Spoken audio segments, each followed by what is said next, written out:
Hello everyone! Welcome to my channel, Jelly Family Vlog. Kung kayo po ay bago sa aking channel, pasubscribe po sa ibaba.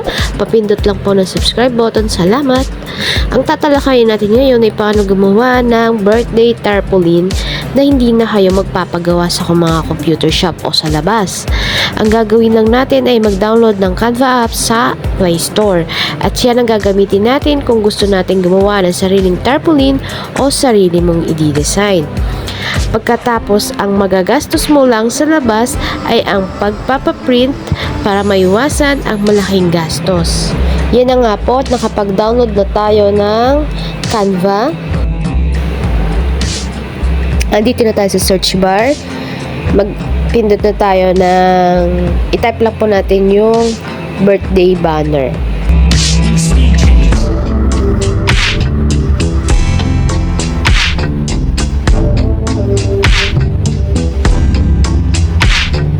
Dito po sa Canva ay madami po siyang free. Pwede nyo pong magamit ang mga template na yan. Pwedeng i-download. Ayan, marami pong pinapakita sa Canva to na pwede natin gamitin. I-re-edit lang po natin. Pwede rin siya. Ayan. Yan po, mga free lang po yan. Kaya mas maigi po na kayo na lang po ang gumawa kaysa magpagawa sa iba. At least kayo po ang magdidesisyon kung anong gusto nyo i-design. Ngayon po ay gagawa po ako ng example lang po ng birthday banner na pwede nyo pong gawin din. Pipindot lang po kayo dito, pipili ng isa kung ano pong gagamitin yung template. Ayan, nakapili na po ako ng template na pwede kong i-re-edit. Kayo po ay depende po sa inyo kung anong gusto nyong piliin.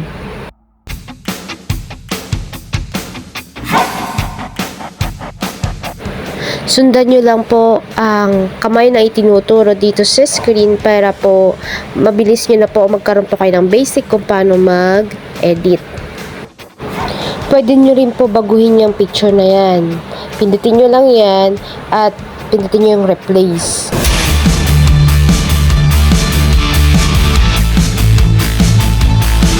Papindot lang po ng allow all.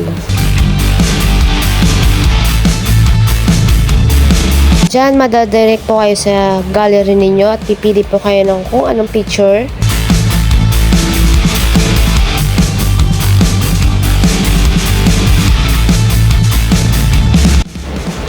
Kung gusto nyo naman po mag-delete, ganito lang po gawin nyo. Pindutin nyo lang yan. Tapos may trash can doon.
Kung gusto nyo pong palitan ng iyong background, yan, yung arrow na yan, papindot na lang po ng template ninyo. Tapos pindutin nyo yung color kanina na nakalagay. yung may arrow. Ayan, pili lang po kayo ng mga background color na gusto nyo.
Diyan, pindutin nyo lang po ang elements na yan. Diyan sa elements na yan, kunyari hanapin nyo yung wallpaper.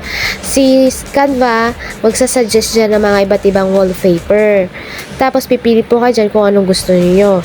O kaya naman, balloons, o kaya Mickey Mouse, o kaya Hello Kitty. Yan po ang ibinibigay ng Canva.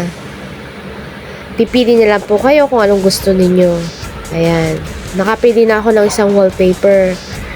Depende sa inyo kung anong design ang gusto ninyo. Madali lang pong pag-aralan tong Canva. Basta i-explore nyo lang.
Tapos kung gusto nyo pong i-adjust, i-resize, pindutin nyo lang po yung gusto nyo pindutin dyan.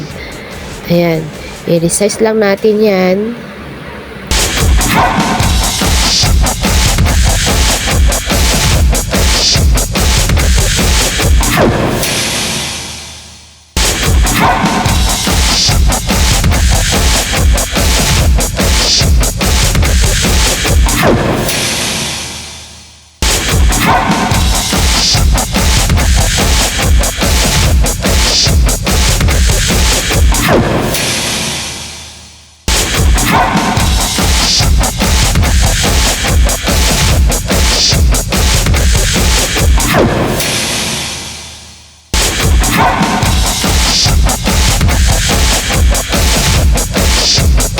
Pindutin nyo lang po yung box na yan, yung dalawa na yan, kung gusto nyong i-duplicate yung wallpaper.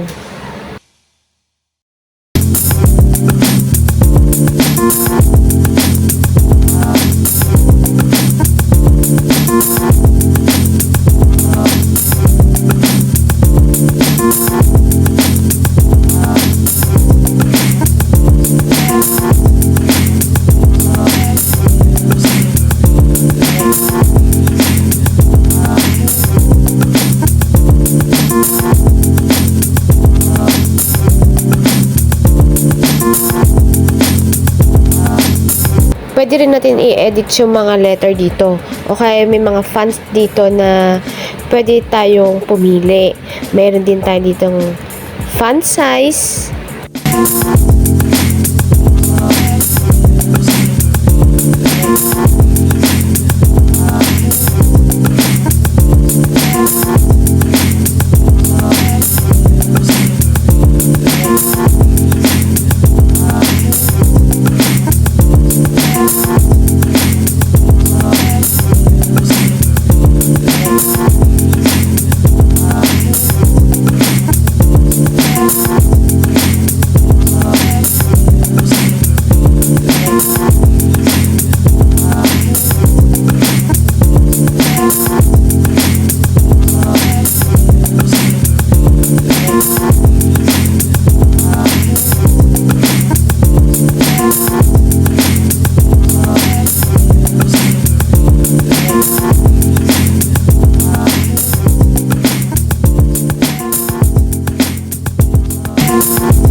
Pindutin lang po ninyo yung layers dyan.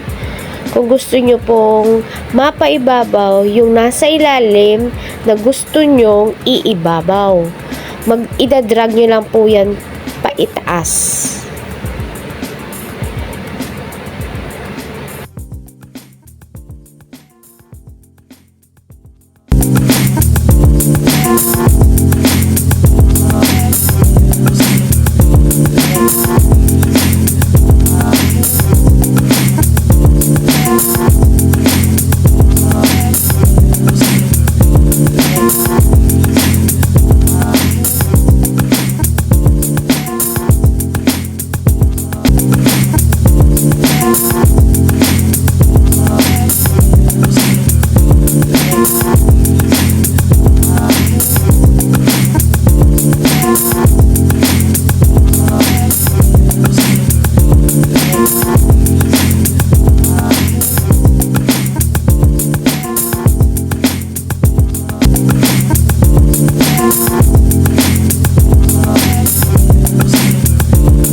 Uulitin ko lang po, yung elements na yan nasa ibaba ng screen na yan.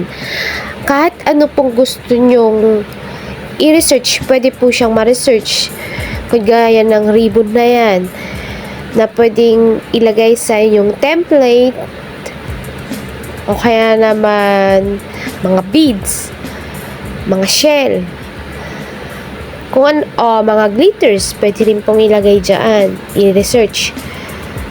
Tapos, itong Canva ulit, ay magbibigay ng mga iba't ibang suggestion kung ano gusto yung pagpilian.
Sapat na po sa akin to. I-download ko na. Pindutin lang yung arrow dun sa gilid.